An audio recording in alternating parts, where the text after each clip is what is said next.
Hello, everybody, and welcome. Thank you for joining us on the first webinar on a series of many. We are trying to provide you more experience from our learnings on how we developed AI products in enterprises. I'm Olimpiu Pop, and I'm the CTO of mindit. And tonight, I have the pleasure of inviting my colleague Theo Dimache, a true Swiss Army knife when it comes to the field of data. He will provide you more insights on how we implemented AI-based systems in enterprises across different types of industries. Throughout his career, he played different roles, from product manager to data architect and data scientist, all having one single purpose: making sure data is accelerating your business into the best growth. Without any further ado, Theo, you have the dance floor. Thank you, but I didn't know we were dancing today. Dancing with data. Yes, dancing data and AI, and they work hand in hand, as you will see. So welcome, everyone, and thank you for being here. Today, we're going to talk about how to successfully roll out AI in enterprise environments. We're going to share with you some practical insights from our experience on how AI projects should be managed, essentially giving you tools that help you make informed decisions on how to tackle this AI revolution. So let's start, and let's have a look first at our agenda for today. We want to start by sharing with you some insights into what I like to call navigating the maze. Because of the overwhelming amount of choices available to us, we want to share with you some tips and tricks that from our experience prove to be effective, helping you make informed decisions in choosing the right AI solutions, the right frameworks, the right tools, and so on. Then we will continue by discussing about strategies and tools that can help modern enterprises to manage cost and maximize value, which, if done right, can bring you several steps closer in rolling out successful AI projects.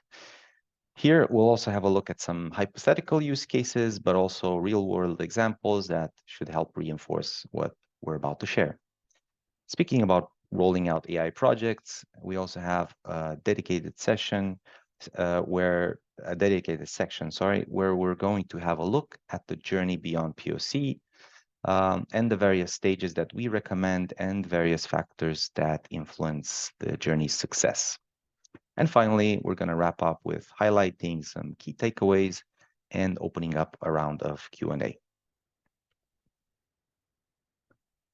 So let's not keep you waiting. Before we dive into the nitty-gritty details about AI and how we roll out in enterprise, we need to take a step back and ask a series of questions that might seem obvious at first. But what I've learned over the years is that there is value in stating the obvious. These obvious questions are the kinds of questions that each and every one of you will answer somewhat differently, and your answers will help you understand where you are and where you need to go, essentially helping you navigate the maze. The first question we need to ask ourselves, and it's probably one of the most challenging decisions you will often face, the one about understanding and selecting the proper use cases, the ones that bring the most value for your enterprise. As you start navigating the maze of options, we propose that you map the different use cases in 4 quadrants by their primary gain, either in efficiency or innovation, and by whom they benefit, organizations or individuals. Of course, when I say individuals, I also mean consumers of your product or service, and even employees in your enterprise. So why and when do we need AI? For instance, when data is too large or too complex, as it can be challenging to analyze for a person, this is where AI excels because it has the ability to uncover hidden patterns. As an example, it can identify illegal fishing activities or illegal deforestation from satellite imagery. AI's ability to uncover these hidden patterns and insights is undeniable. When we need predictive capabilities, AI surpasses human ability. When historical data becomes a maze too difficult to manage, AI and machine learning can make far better predictions. It eliminates the need for those gut feeling based predictions that we sometimes make. When we're dealing with real-time decision making, the speed and precision of AI is vital.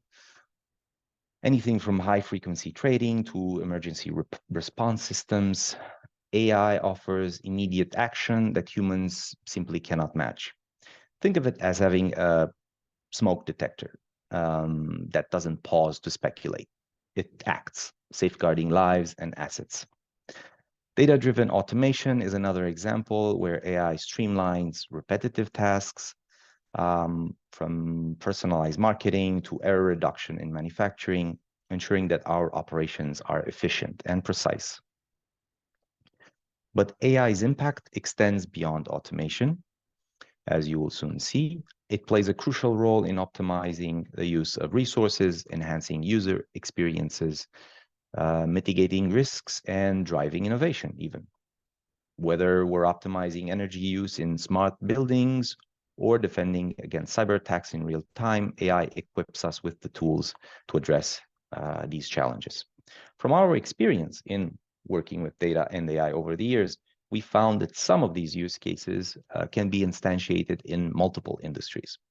Take demand forecasting as an example. We've had hands-on experience tackling this problem several times over the years.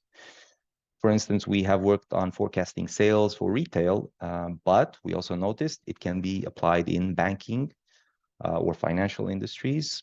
It can be used to predict house prices or other economic factors that can help banks or financial institutions be one step ahead.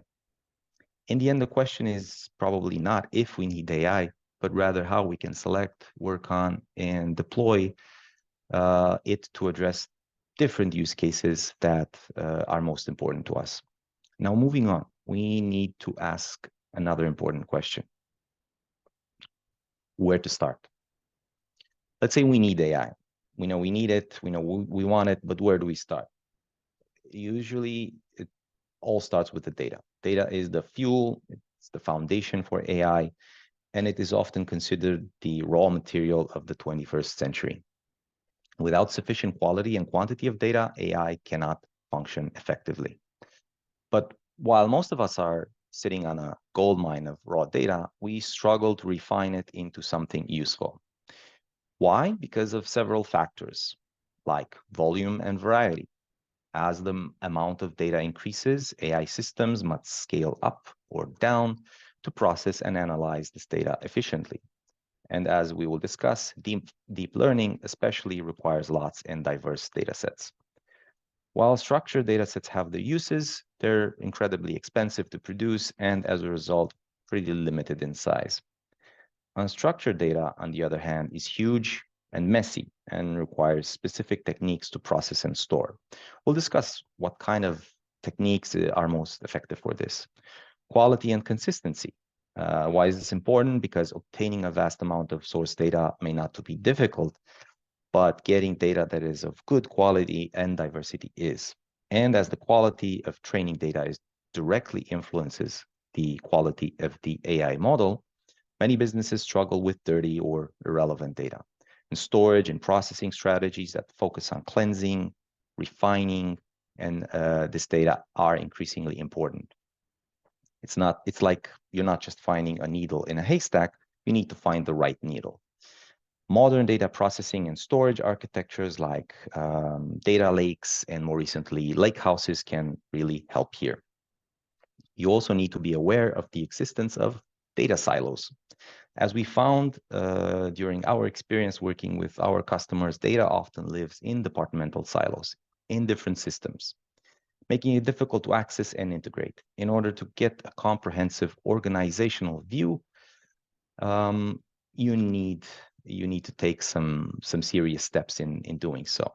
Imagine trying to complete a puzzle when each department holds onto a piece and won't share. This is again where a place where data lakes and more recently data mesh architectures can help, especially for enterprises. The skill gap also needs to be addressed, as you need the right set of technical skills, data analysts, engineers, scientists, etc., to deal with the data. Not having these skills is like owning a restaurant. You've got the raw ingredients but you have no chef to cook it. From experience, we know that all of these can be addressed and managed by having the proper data governance in place. So enterprises need policies to store, process, and share data in a secure manner. Also, another question we need to highlight is that AI comes in many different flavors, techniques, or domains, and choosing the right tool for the job often depends on the problem at hand and the type of data you're dealing with, such as structured data like Excel spreadsheets or database tables, and unstructured data such as images, video, sound, and large quantities of text. Each domain has frameworks and tools best suited for handling specific data type. Conventional machine learning techniques are limited in their ability to process natural data in their raw form and require extensive use of domain knowledge, often human expertise, to create features that the model uses to make predictions. This process is manual, time-consuming, but since the models are less complex and rely on these manually engineered features, they don't require as much data to learn the underlying patterns, and they require less compute resources compared to the likes of deep learning models. Examples here include things like linear regression, predicting continuous values. Think about the house pricing example I gave you earlier. Decision trees, commonly used in decision-making tools. Some of you working in banking or financial institutions probably use them already in loan approval systems. Several different algorithms are effective at classification tasks within systems, such as categorizing emails into spam and non-spam, and most likely email tools that we use on a daily basis already make use of them. More modern AI-based tools generally rely on neural networks and its offspring called deep learning. Deep learning models are given enough guidance to get started, handed heaps of data, and left to learn. Deep learning applications include image classification or recognition, where an AI can identify objects and patterns in images, speech recognition, where we can convert spoken words into text, natural language processing, where we can process the human language, understanding context and semantics, sentiment analysis, where we can, let's say, assess public opinion using social media. And why not machine translation? We all know we use services like Google Translate, and we know how far they've come over the years. Large language models like GPT-3, GPT-4, used in generative AI, are in fact deep learning models. GPT, for example, wasn't given nicely structured training data. It was allowed to comb through terabytes of raw text and learn. Of course, the rough model that is created isn't the ChatGPT version we know, but it forms the basis of it. Now, more recently, generative AI allows us to engage AI in a natural, context-aware conversation and has the ability to generate content, answer questions, and perform tasks. But to do so effectively means mastering this new domain called prompt engineering, which essentially is the process of crafting prompts to guide large language models in understanding and responding in the desired manner without altering the model's code or retraining it. When doing so, we need to manage things like context, which acts like a short-term memory for the AI, making it more effective at answering questions, which include data not available to it when it was trained. This can include your enterprise data or domain-specific data. Crafting prompts sometimes requires multiple iterations to get right, however, and there are now multiple best practices and different strategies to approach this, like zero-shot prompting, few-shot prompting, chain of thought, tree of thoughts, etc. This is beyond the scope of this presentation, but it could be its own dedicated session in the future. Now, ever since modern AI solutions like generative AI and large language models have become mainstream, we've experienced that it's not uncommon for existing use cases that were in the past solved using traditional machine learning techniques can now be tackled by using generative AI and prompt engineering. Which brings us to the question, can we use large language models and Gen AI for everything? The answer is it depends. While large language models and Gen AI can tackle a wide range of tasks, they are not a one-size-fits-all solution. These models often require vast amounts of data and considerable compute resources. So the choice between these expensive models and huge models like the one used by Gen AI and custom AI solutions should be guided by the specific requirements of the task you're trying to achieve. Sometimes more simple and more specialized models might do the job faster or better, or even at a fraction of the cost. So while all these choices we have in front of us, we need to learn how to make an informed decision. And the choice most oftenly starts with defining the scope of the problem, considering any technical requirements that you may have, assessing the data that you have, the quality of the data available. This is part of the planning phase and the data collection phase. And you can see a custom AI solution often can take twice as longer to work on. We need to consider the level of customization needed, as the more customization means we lean more towards a custom solution. Then cost, resources, and time constraints should also be considered, as Gen AI with prompt engineering can be faster and cheaper to develop, test, and refine. And you can easily whip up some proof of concepts in really fast. Not to mention integrating, deploying, and training if needed. We also need to check any performance or scalability needs. Can your infrastructure scale up or down as needed if the demand for your AI solution increases? We also need to have in mind ethical and compliance concerns, because those can also influence the decision. Can data live outside your data centers? Are the models you use unbiased and fair? Maintaining the AI solution is also a factor you need to consider. Do you have the expertise and resources to maintain the infrastructure, software, and hardware needs for a custom AI solution? Consider also user experience needs and how to integrate with existing systems. This is where we found to be effective from our experience. Ever since Gen AI arrived at the table, in the end, making the right choice involves evaluating business needs, resources, time constraints, or specific requirements that you might have. So choosing between Gen AI and prompt engineering, this decision should align with your goals, your budget, and the level of customization needed. And here's one real-world example that we've worked on with one of our customers from the US in the publishing industry. We started working with them, I think, more than 2 years ago, before Gen AI was a thing.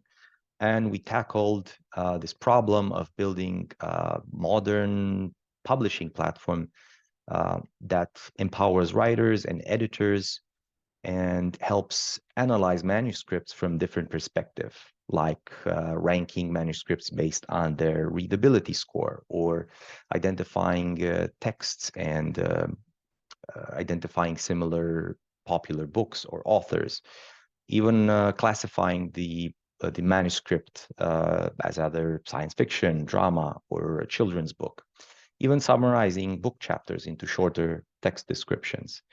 Then we also did sentiment analysis and emotion analysis using then state-of-the-art machine learning algorithms. Like at that time, we used BERT, if I remember correctly. Extracting a set of keywords that best describe the books is also something that we did. And while we did so with more traditional algorithms, then when Gen AI came to the table, we started experimenting And we tackled this using generative AI with models like GPT-4 or GPT-3. And we realized that you can obtain maybe the same accuracy or even the same results by using Gen AI than we did 2 years ago using different models. That's not always the case, of course. Sometimes more specialized models have their use cases, but it shows that Gen AI is often a solution, and it showcases what we just discussed, the fact that you need to weigh carefully the pros and cons of using Gen AI versus more specialized or custom models. Okay, let me see if I got it correctly. So AI should be an accelerator for our business. That's for sure. Yep. So it will allow us to provide and see patterns where typically it's not usual for the human eye, and because it allows us to just take huge amounts of data and put them in the right box.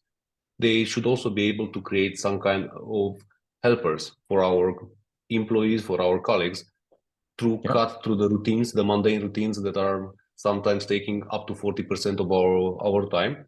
And this will allow us to work more creatively, so help us move things forward. And looking at the case study that you had, this allowed the publishing house to have multiple reviews in parallel and create pretty much the same level of quality they were used to, right?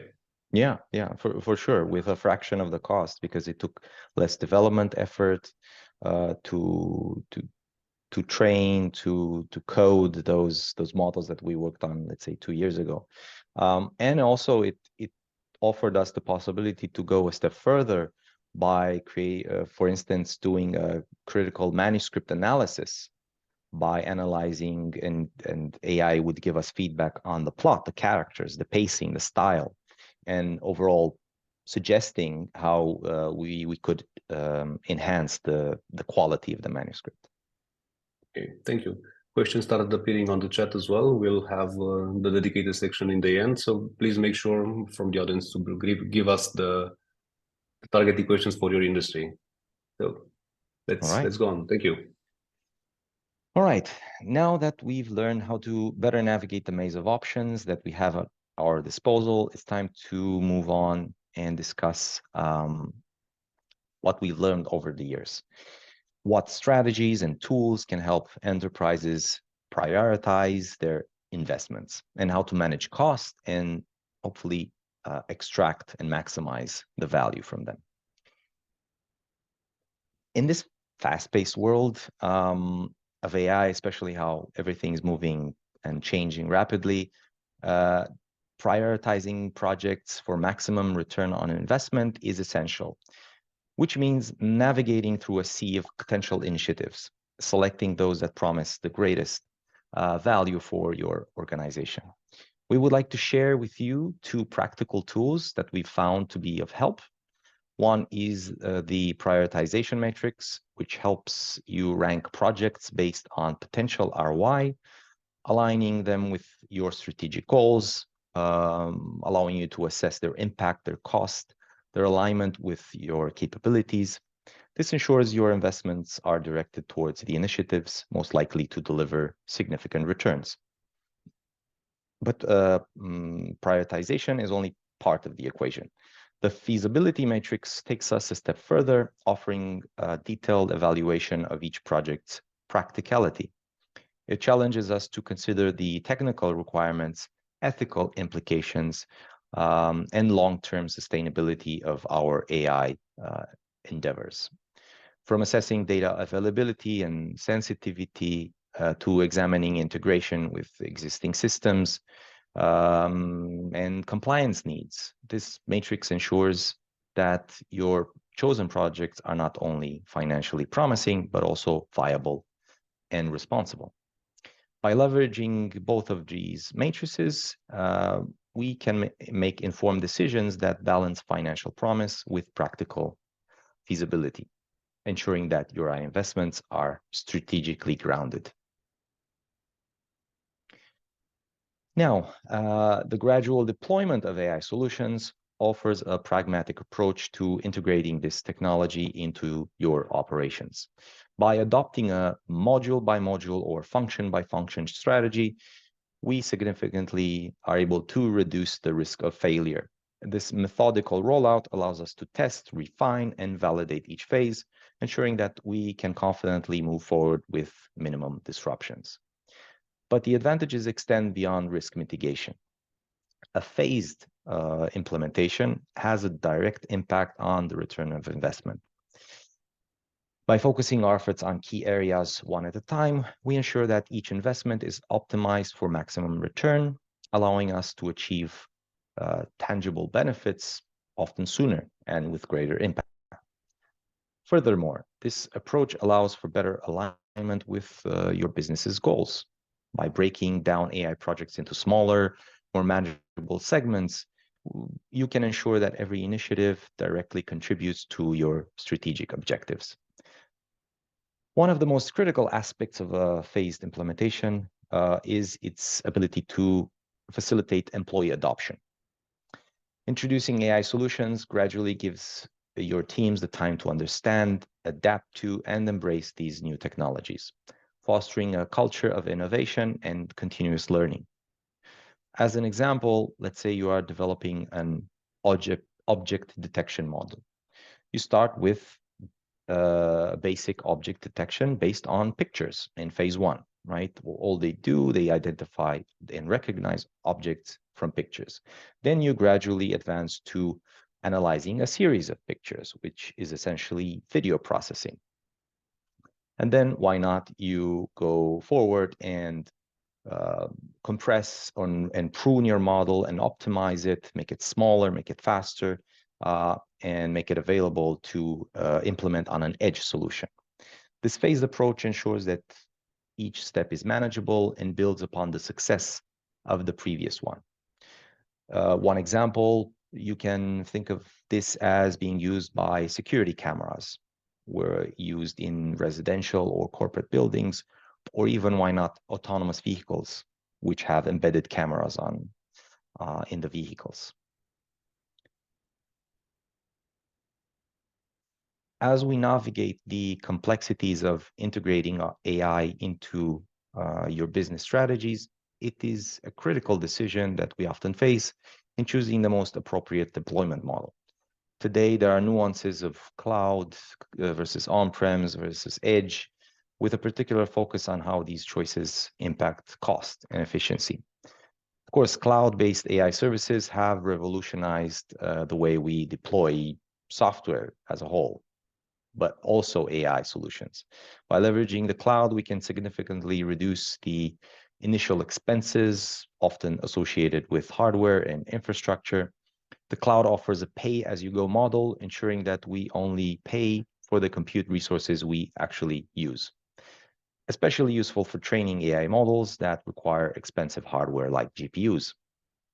We all know those don't come cheap. Cloud providers also take on the burden of maintenance and security, offering us peace of mind, giving us the latest updates, and making sure everything is compliant. And while ensuring global accessibility for our more and more distributed teams. However, this one-size-fits-all approach doesn't apply in the realm of AI. On-premise and edge offers distinct advantages that might be more aligned with certain business needs. Full control over AI infrastructure allows deep customizations to meet specific performance or security requirements.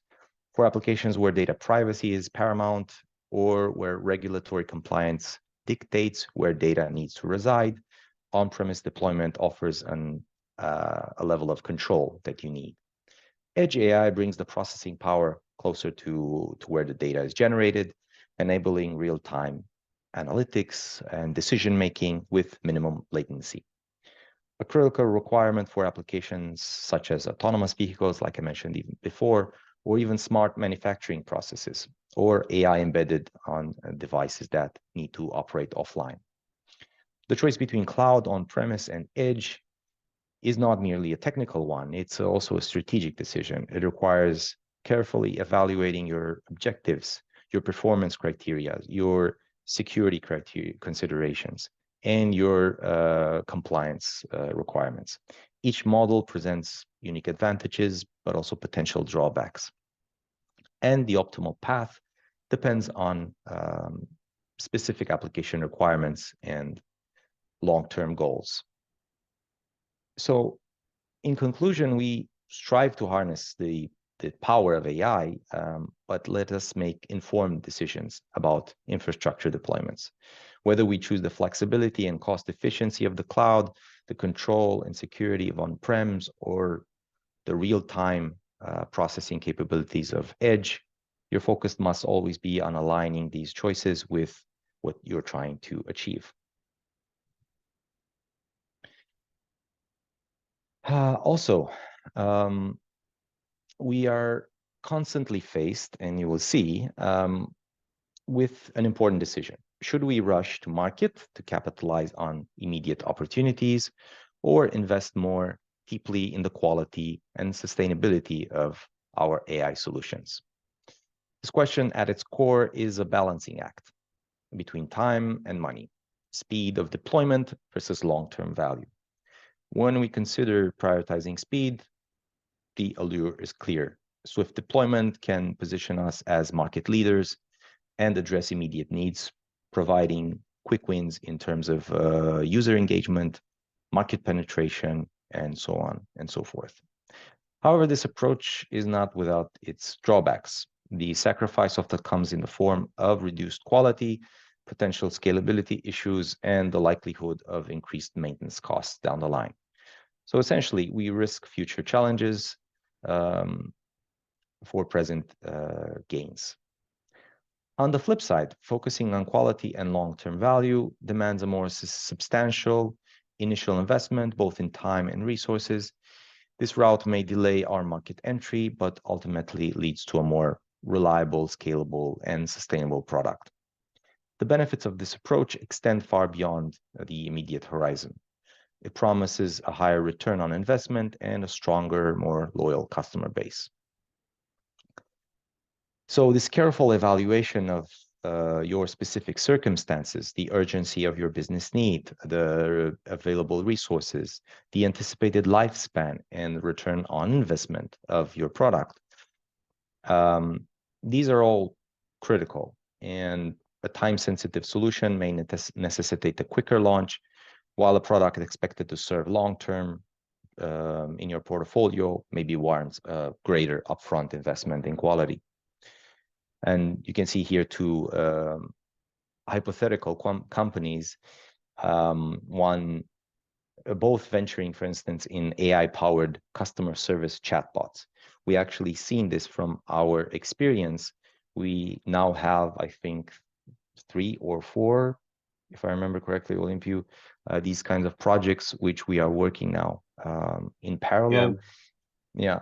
That's pretty much right. Yeah, it seems that this chatbot, customer service chatbots, or knowledge retrieval chatbots are a thing, and a lot of enterprises want it. And you can see there 2 hypothetical examples. One company tries to go down the fast route. Another company tries to do things more thinking upfront. And this tale of 2 strategies underscores a fundamental truth. While the allure of rapid deployment is undeniable, the commitment to quality and long-term value often yields the greatest rewards. And the challenge as leaders in your fields is to navigate this balance thoughtfully and align your initiatives not just with immediate demand of the market, but also with enduring goals of your enterprise. And also worth highlighting, especially in this era where AI is reshaping industries, our challenge isn't just to invest in AI, but to extract maximum value from these investments.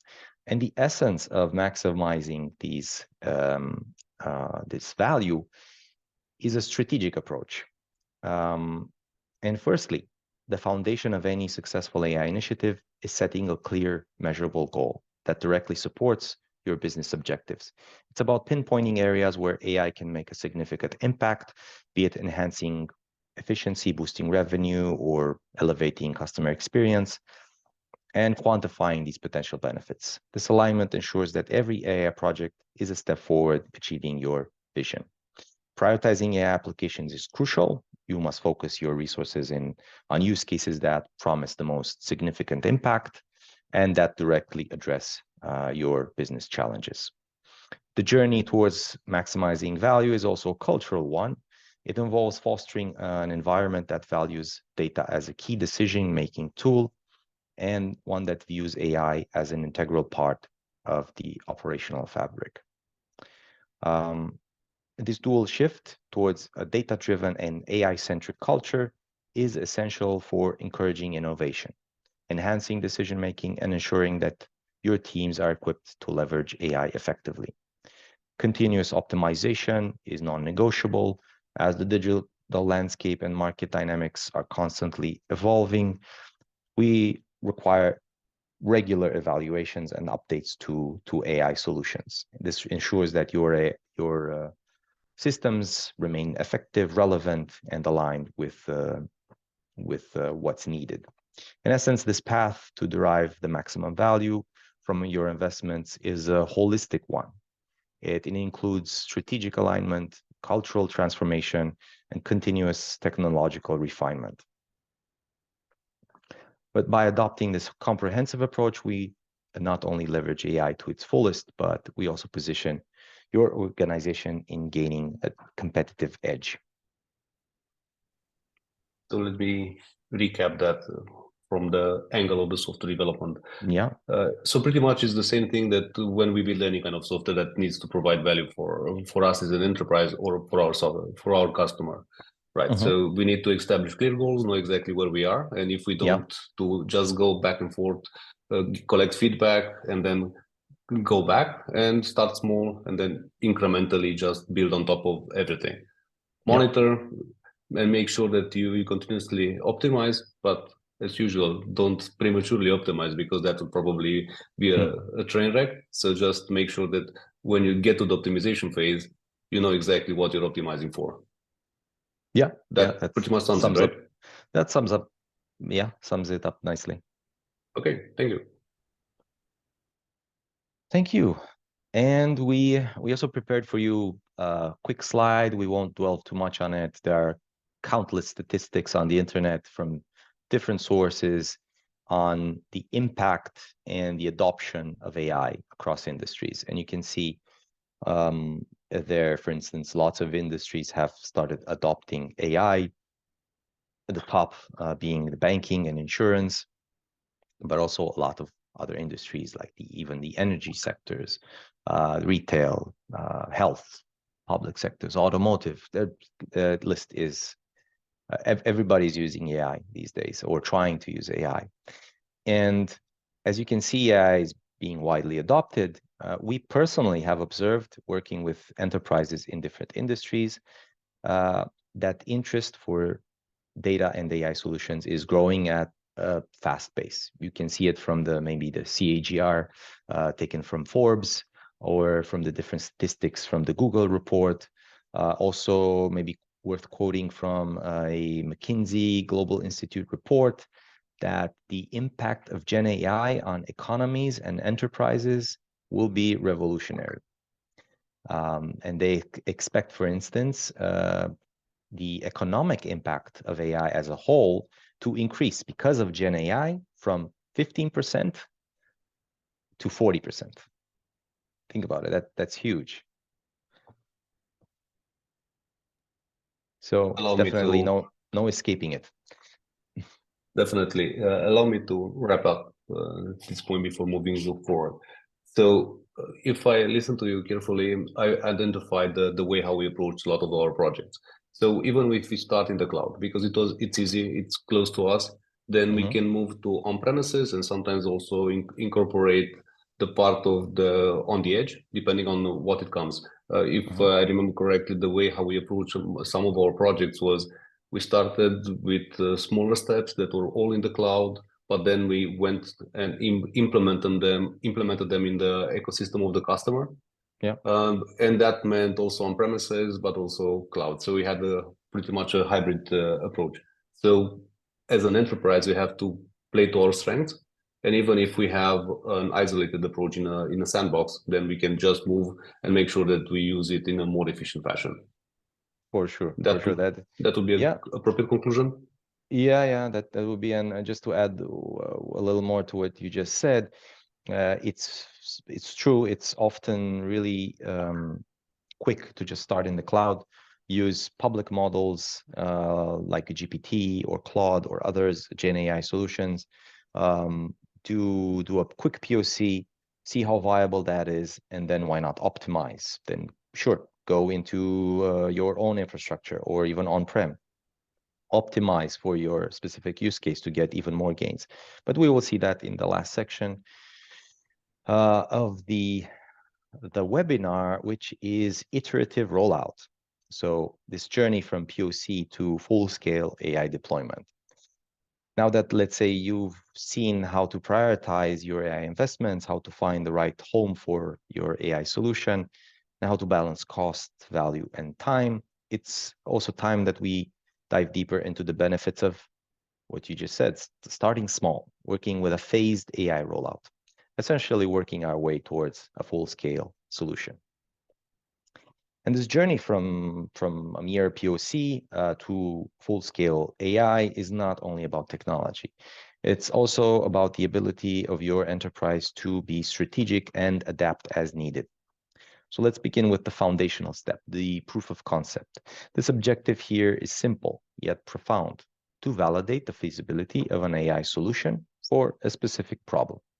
It's about proving that your vision can take shape, focusing on the technical viability, and why not getting some initial performance indicators. The beauty of a POC lies in its minimalistic approach. With limited time, resources, with a small dedicated team and a concise time frame, this phase is your first step towards innovation, requiring a few weeks to maybe a few months to uncover the potential value of your AI use cases with minimum investment. Upon a successful POC, we advance to the pilot phase. This is where our solution faces its first real-world challenges, where our solution is tested in a more realistic setting to gather detailed insights. It's here that our focus broadens to include performance in real-world scenarios, tackling integration complexities and scalability issues. With a duration of anywhere between a couple of months to almost a year from our experience, this phase demands more from us. It's more resources, deeper data management or governance, and an initial assessment of user feedback. But this is our proving ground. This offers a controlled environment to validate our solution's viability. But the journey doesn't end with validation. The feedback and data collection during the pilot phase leads us into a critical stage of iteration and refinement. Here, our objective shifts towards enhancing our solution, focusing on accuracy, efficiency, and user experience. This phase may require revisiting the initial design, expanding our datasets, and enhancing security measures. It's a testament to our commitment to succeed, really, requiring anywhere from, let's say, 3 months to over a year from our experience, depending on the complexity of the adjustments needed. The highlight of our efforts is, of course, the full-scale implementation. This stage is about deploying our refined solution across the entire intended scope, ensuring it's scalable, reliable, and integrates seamlessly with existing systems.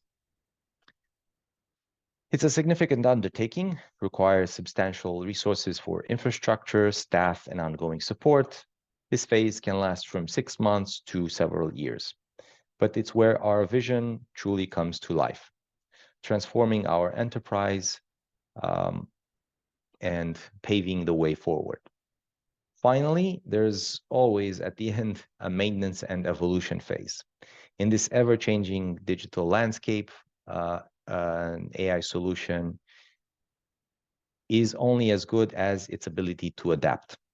This phase focuses on ongoing maintenance, model updates, the ability to adapt to changing needs or changing technologies. It's an ongoing commitment to ensure long-term success. So the journey from a POC to full-scale AI and then maintenance and evolution is not just a technical challenge. It's also a challenge, let's say a strategic challenge for the enterprise. It requires kind of peeking and foresight into the future. It requires the ability to adapt and a continuous iterative process. Start small, work your way towards something bigger. It's not just about implementing technology, but transforming your approach to problem solving and creating value. Moving forward with the understanding that each phase from POC to maintenance and evolution is a critical step towards not driving innovation, but gaining efficiency and securing a competitive edge. And having looked at this multi-step journey, we also want to highlight and some factors, multiple factors that can determine your success. These are not just mere checkpoints, but they are the very foundation upon which sustainable and impactful AI solutions are built. Stakeholder engagement is first on our list, as the journey we undertake is often not a solitary one. Continuous involvement and buy-in from stakeholders at each stage ensures that our project remains aligned with your strategic goals. It fosters a sense of ownership and commitment. From the executive board to the front lines, it ensures that every voice is heard and every concern is addressed.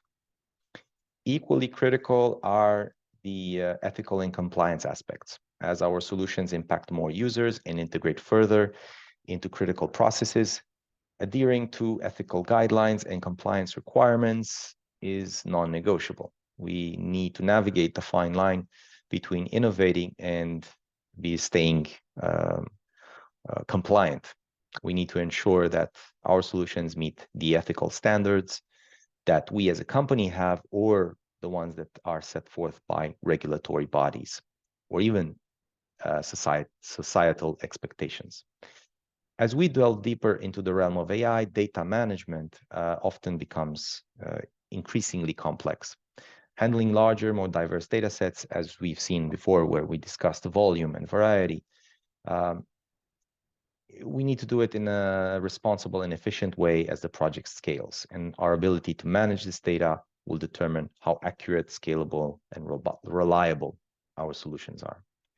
Resource management is about striking a balance. The journey from POC to going full scale requires significant investments in time, in people, and of course, it requires significant capital investments. Balancing these resources against the expected benefits is an art form unto itself. We need to ensure that we maximize efficiency without compromising on the quality. And lastly, risk management is also crucial. We need to identify and mitigate risks at every stage, be it technical, operational, or even reputational. This is the key to safeguarding your project success. It's about foreseeing challenges before they arise, and it's about having contingency plans in place. In essence, these factors are not just part of a checklist. Again, they're guiding principles that hopefully will steer your journey from a mere concept to a fully realized AI solution.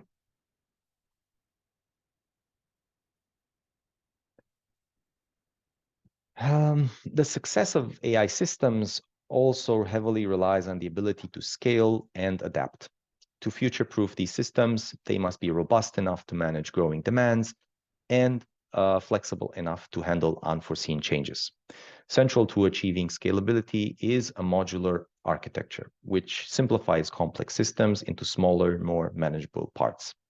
Cloud-based infrastructures, as we've already discussed, further supports scalability by offering a platform that can adjust to workload changes.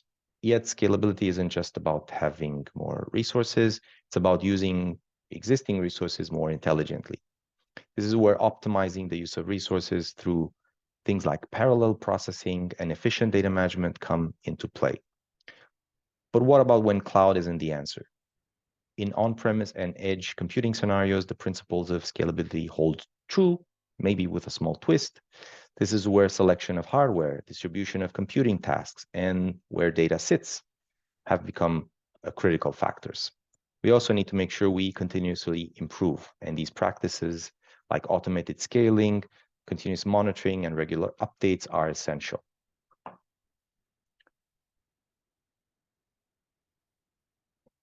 AI sure promises a lot, but it also proves to be a challenge to implement and use. As such, we must learn to navigate the balance between accuracy, speed, complexity, and ethical considerations. Pursuing high accuracy AI often leads us down the path of sophisticated algorithms and processing large or diverse data sets. This is particularly evident in applications such as medical diagnosis systems, where the stakes are extraordinarily high and the margin for error is minimal. These systems require a depth of data and complexity in analysis that, while ensuring accurate outcomes, may compromise on speed and demand substantial compute resources. Alternatively, the need for speed, especially in applications like real-time image recognition, urges us to streamline our models and limit our data, which, while accelerating response times, can sacrifice on accuracy. This careful balance between accuracy and speed is a fundamental trade-off that we as innovators and executives must manage mindfully. More so, the complexity of systems raises significant ethical concerns as we entrust these systems with consequential decisions. Potential for biases within AI to perpetuate discrimination becomes a critical issue. Well, in navigating these trade-offs, we encountered real-world scenarios that demand a nuanced approach.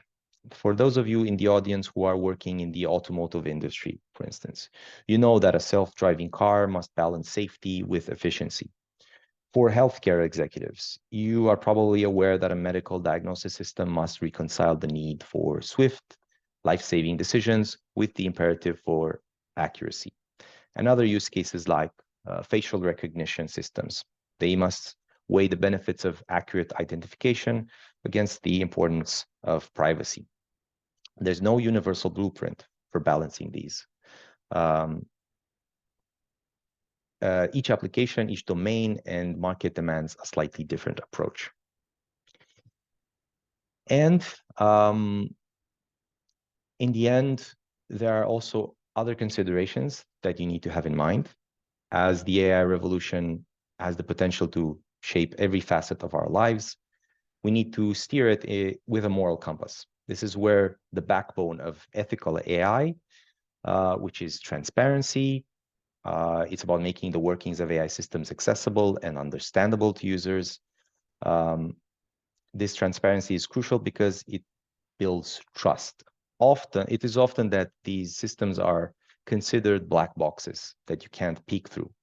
So it becomes more and more a requirement that we expose what's in those black boxes through things like transparency, through explainability.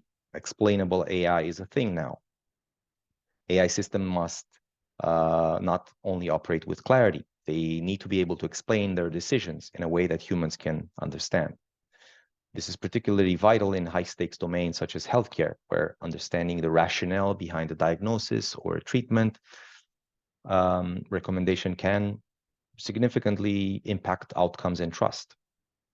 Understanding and trust are not enough. We also need a clear accountability for the AI systems. There must be a clear pathway to hold these systems, and by extension, their creators, accountable. That means setting up mechanisms through which decisions can be appealed, corrected, ensuring systems act in the best interest of stakeholders.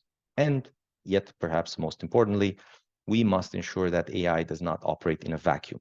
Human oversight is essential. It acts as a fail-safe. Let's consider how these principles apply across various domains. in healthcare, for instance, for those of you working in healthcare.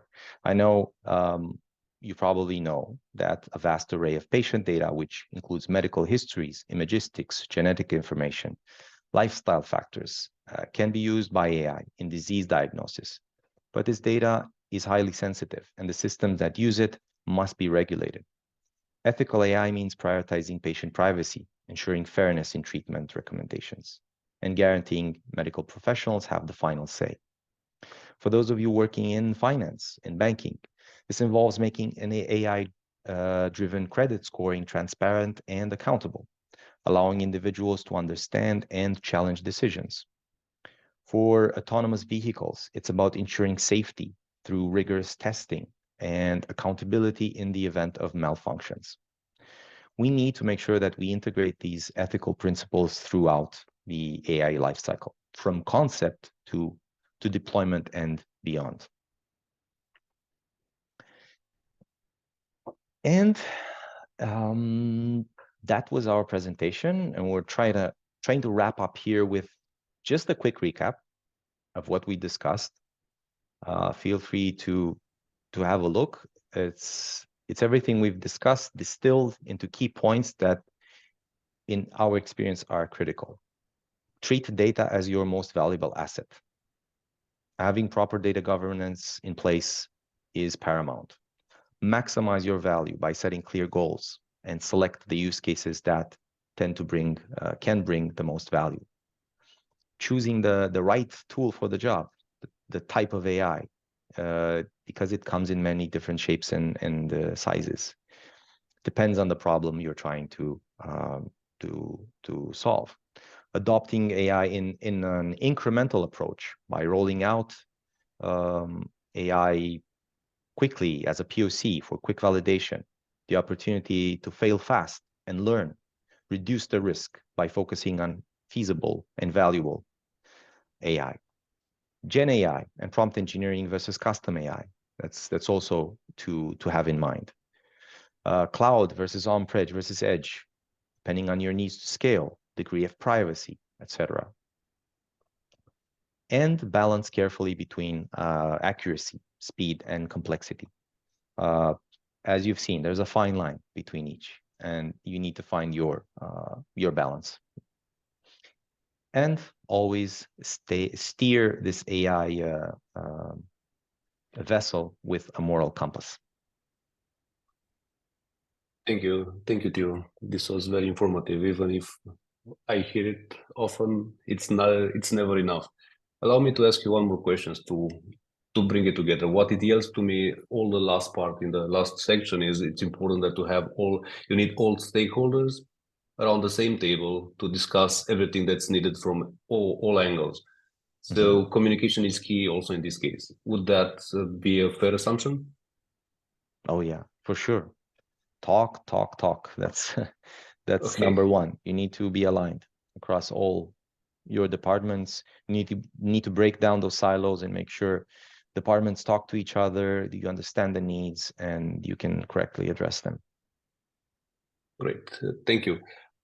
And Thank you. now it's just about time to have in the chat our feedback form. We need the audience to tell us what are the topics that are of interest, what are the challenges that you face in your industries, be it pharma, be it automotive, insurance, or anything else that is under the sun, to make sure that we know how to readjust our content for the upcoming webinars.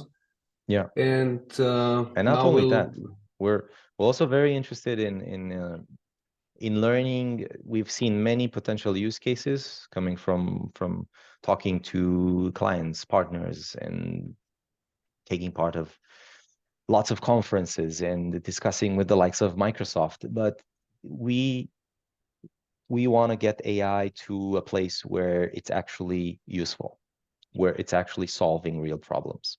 So discussing with everyone here would enable us to find out more about how we can apply AI and challenge us, and challenge us with your use case. Let's talk about it.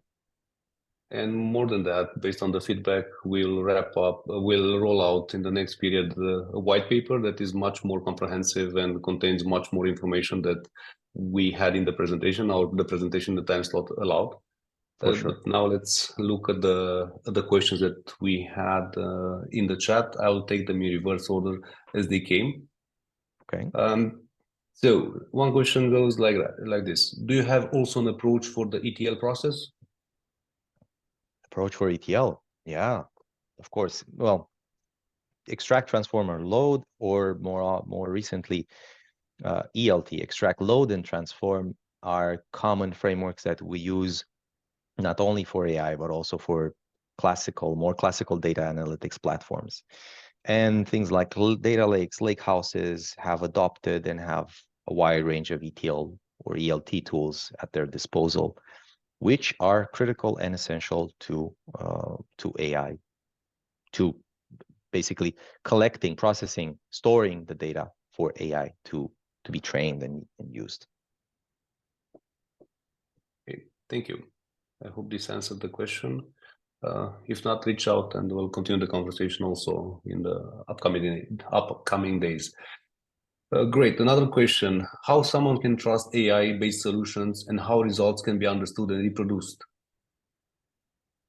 Someone can trust AI solution and how can results, can you repeat that last one? How someone can trust AI-based solutions and how results can be understood and reproduced. Okay. Well, it's definitely the realm of explainable AI.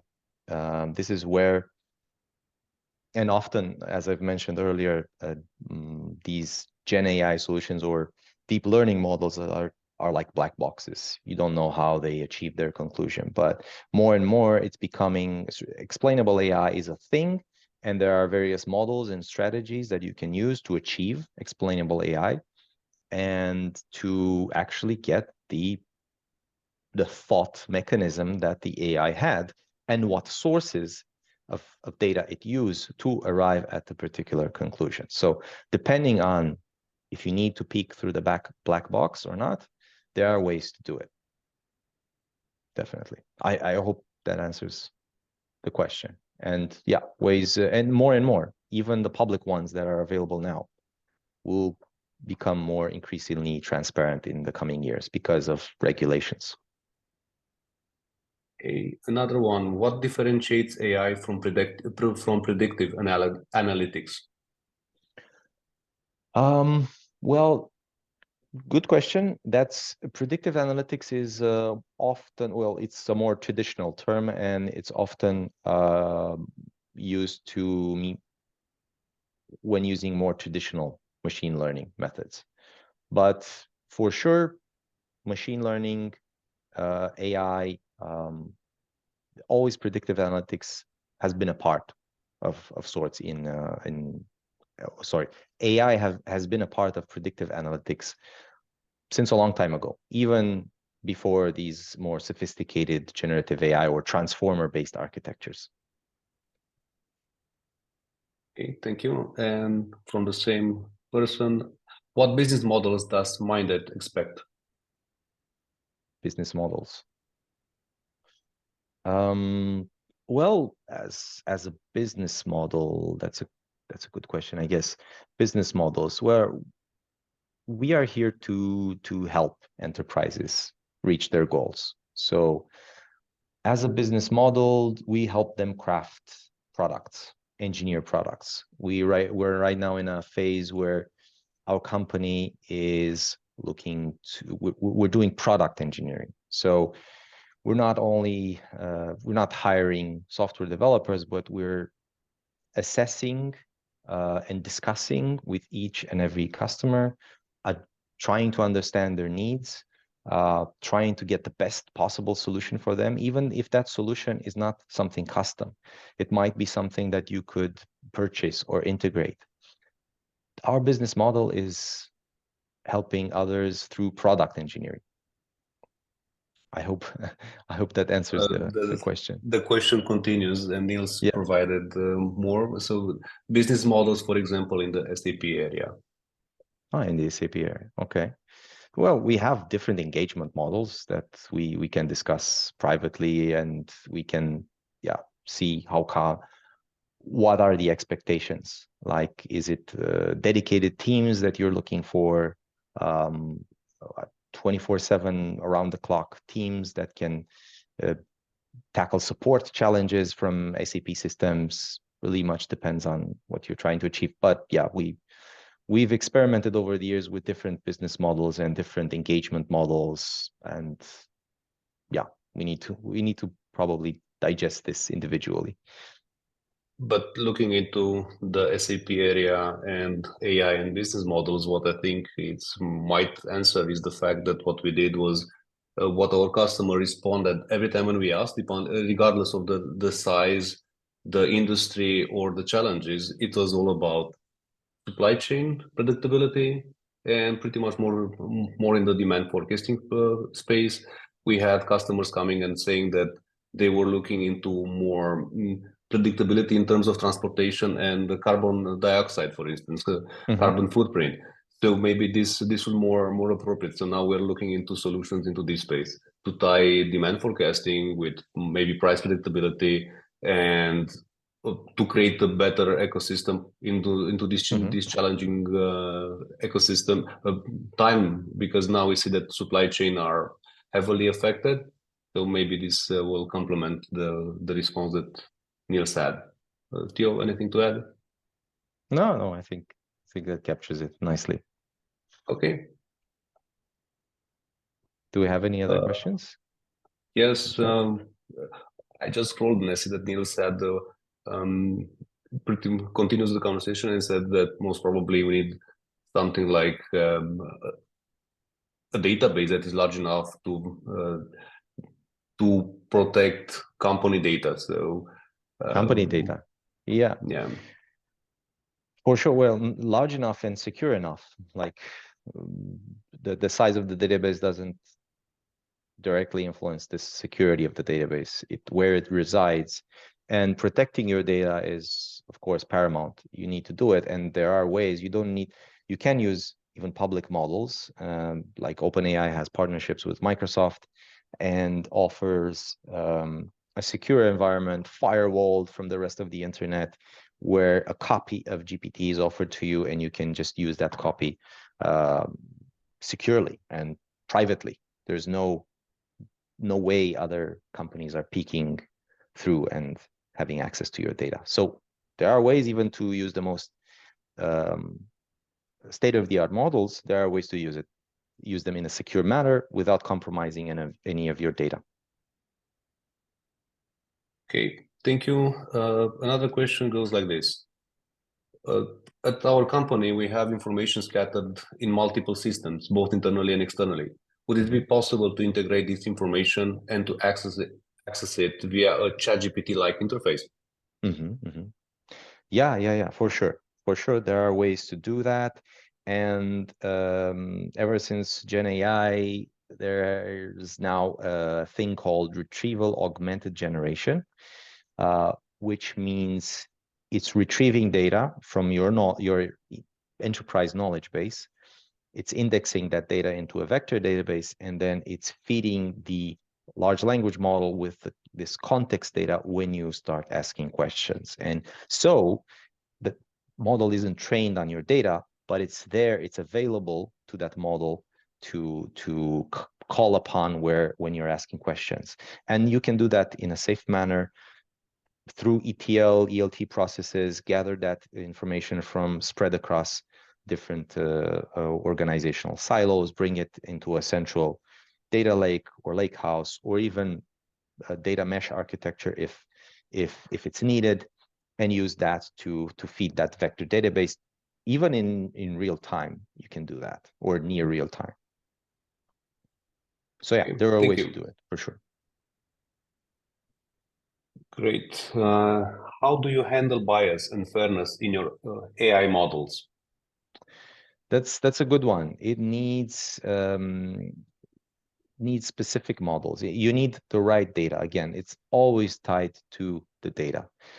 offsetting these biases. Like if you use the things like GPT, which were trained on the entire internet is biased. So having an unbiased data set, carefully crafted data set, can allow you to offset and mitigate these biases. But that requires carefully crafting that data set. And it requires most likely human intervention, or it requires more recently synthetic data. Synthetic data. So using Gen AI to generate data to train another AI, think about it. But using Gen AI with specific instructions to generate an equal amount of cases, right? I don't know, think about race.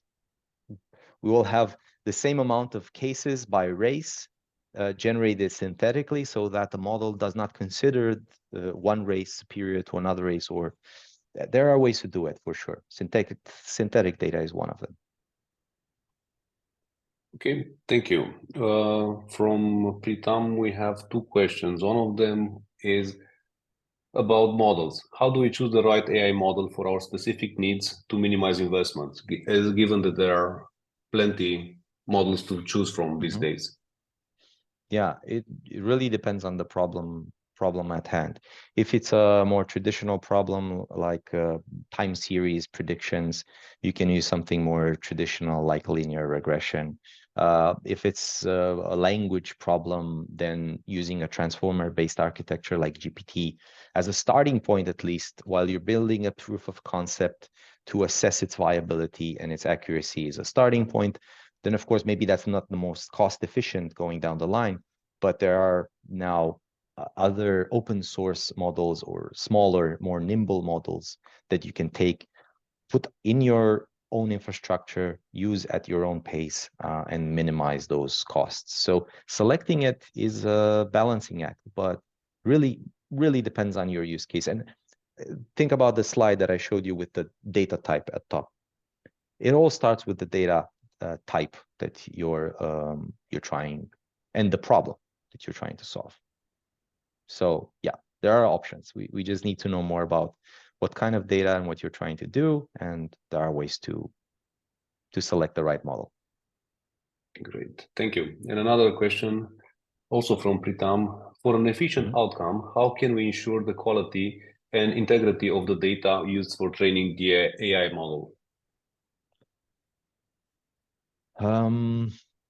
For sure, this is a problem. Before training, you need to have the right processes in place to process, clean, conform, standardize the data sets that will be used to training these. And that's usually a data engineering problem. You need data engineers, you need the right infrastructure and platforms to store, process, clean this data that will be used to train models or do what you're trying to do. So always, and domain knowledge, can't stress this enough. Domain knowledge is really important there. So regardless of the technology you're using to process and store the data, you need the domain expertise, most likely human expertise, to help you put in place the right data processing mechanisms, the right cleaning methodologies to get a clean and good quality data set. Okay, thank you. And the last question, as the time just flew too fast. Okay. Is there a way I could use ChatGPT in my organization in a private manner? And this question started a big discussion here on the chat. So let's see what's your take on it. Okay. Yeah, for sure. There are ways to create your own ChatGPT instance.